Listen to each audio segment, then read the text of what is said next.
আপনাদের সকলকে স্বাগতম নো দ্য আননোনে। আজ আমরা জানব ভারতের লৌহকন্যা ইন্দিরা গান্ধী সম্পর্কে এমন 10টি অজানা তথ্য যা ইতিহাসের পাতায় লুকিয়ে আছে, কিন্তু আপনি হয়তো জানতেন না। শেষ পর্যন্ত দেখতে থাকুন, কারণ 9 ও 10 নম্বরের তথ্য শুনলে আপনি হয়তো হতবাক হয়ে যাবেন। Number 1, code name Priyadarshini. আপনি কি জানতেন ইন্দিরা গান্ধীর জন্মের নাম শুধু ইন্দিরা ছিল? প্রিয়দর্শিনী নামটি পরে যোগ হয় কেবলমাত্র গোপন রাজনৈতিক পরিচয় ব্যবহারের জন্য। সিআইএ ও আন্তর্জাতিক এজেন্সিগুলো তাকে প্রিয়দর্শিনী কোড নামেই চিনত। নাম্বার 2, বিদেশে পড়া নয়, গুপ্তচর প্রশিক্ষণ। সবাই জানেন তিনি অক্সফোর্ডে পড়েছেন, কিন্তু গোপন তথ্য অনুসারে দ্বিতীয় বিশ্বযুদ্ধের সময় লন্ডনে তিনি কিছুদিন ব্রিটিশ ইন্টেলিজেন্স অফিসারের আবছা প্রশিক্ষণে ছিলেন, যেখানে গুপ্তচর বৃদ্ধির কিছু মৌলিক ধারণা তাকে শেখানো হয়েছিল, যা তার ভবিষ্যৎ রাজনীতির জন্য। নাম্বার 3, 6 বছর বয়সে ব্রিটিশ পতাকা নামিয়ে দিয়েছিলেন। মাত্র 6 বছর বয়সে ইন্দিরা গান্ধী ব্রিটিশ পতাকা নামিয়ে নিজের হাতে তেরঙ্গা উত্তোলন করেছিলেন এই ভারতবর্ষের মাটিতে। তার এই সাহস দেখে জওহরলাল নেহেরু নিজেই বলেছিলেন, এই মেয়েটা একদিন ইতিহাস তৈরি করবে। নাম্বার 4, রাশিয়ার বিশেষ আতিথ্য বা স্পেশাল প্রিভিলেজ পেতেন তিনি সব সময়। সোভিয়েত রাশিয়া ইন্দিরাকে এতটাই পছন্দ করত যে রাষ্ট্রীয় সফরের সময় তাকে স্টেট গেস্ট বা রাষ্ট্রীয় অতিথি নয়, ফ্রেন্ড অফ দ্য নেশন হিসাবে তাকে বরণ করা হতো। শুধু তাই নয়, ক্রেমলিনের ভেতরে তার নামে চায়ের কাপ পর্যন্ত রাখা ছিল এমনকি। নাম্বার 5, ইন্দিরা গান্ধীর বিয়েতে মহাত্মা গান্ধীর উপহার। ইন্দিরা ও ফিরোজ গান্ধীর বিয়েতে মহাত্মা গান্ধী উপহার দেন একটি চরকা, যেটি সুতা কাটার যন্ত্র হিসাবে ব্যবহার করা হতো, কারণ গান্ধীজি মনে করতেন এটি শুধু একটি ঐতিহ্য নয়, বরং আত্মনির্ভরতার প্রতীক। পয়েন্ট নাম্বার 6, ব্যক্তিগত পছন্দ। বইয়ের চেয়ে অস্ত্র তিনি বেশি পছন্দ করতেন।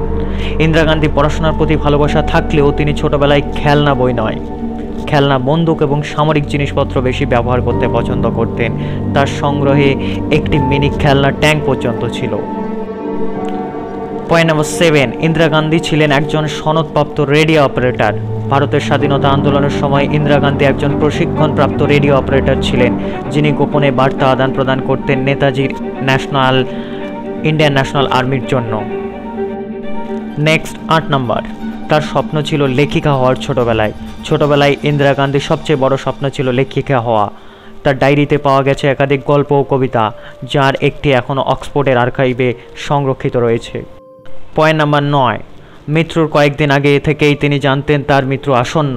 এটি শুনলে হয়তো আপনার গায়ে কাটা দেবে। মৃত্যুর কয়েকদিন আগে ইন্দিরা গান্ধী বলেছিলেন, আমি বেঁচে থাকি বা না থাকি, আমার রক্ত ভারতের রাস্তায় পড়বে এবং শক্তিশালী হবে আমার দেশ। তাই অনেক ঐতিহাসিক মনে করেন তিনি তার হত্যাকাণ্ডের পূর্বাভাস আগে থেকেই পেয়ে গেছিলেন। পয়েন্ট নাম্বার 10, ইন্দিরা গান্ধীর শেষ ইচ্ছা ছিল একান্ত ব্যক্তিগত এবং রহস্যে ঘেরা। তার উইলে লেখা ছিল, আমার দেহের কোনো স্মারক বা মূর্তি আমার দেহের সেটা না তৈরি করা হোক, আমার ভস্য যেন হিমালয়ের নদীতে ছড়িয়ে দেওয়া হয়।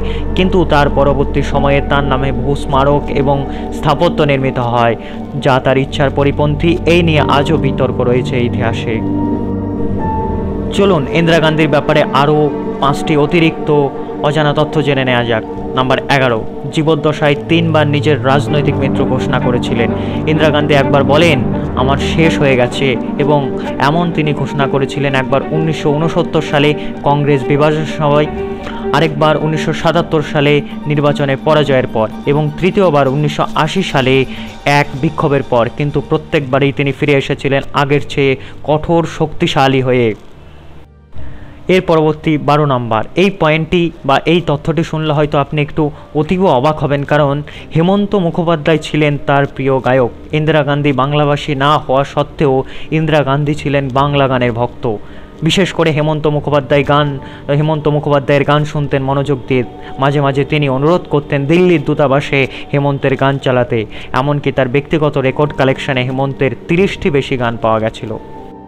নেক্সট পয়েন্ট নাম্বার 13, মেকআপের প্রতি তার ছিল ভয়ঙ্কর বিরক্তি।